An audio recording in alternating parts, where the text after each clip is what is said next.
this is my Salesforce. So whatever I'm going to show you would be same for leads, opportunities, contacts.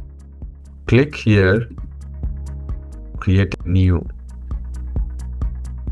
You are trying to create a smaller list of leads here. And this could be based on any criteria. You click on add filter.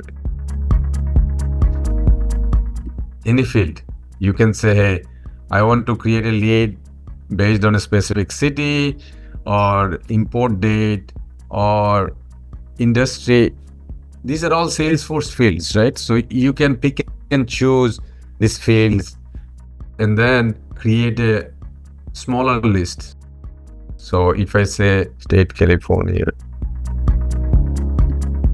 state equals to California. So this is my list, for example.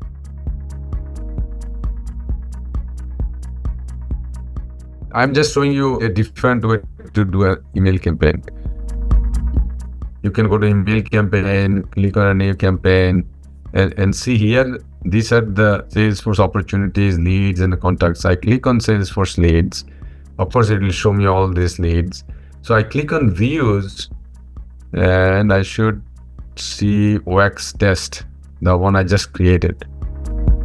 These just picked up that subset of the leads from a Salesforce. So this is another way you can slice and dice the data and do the email campaign.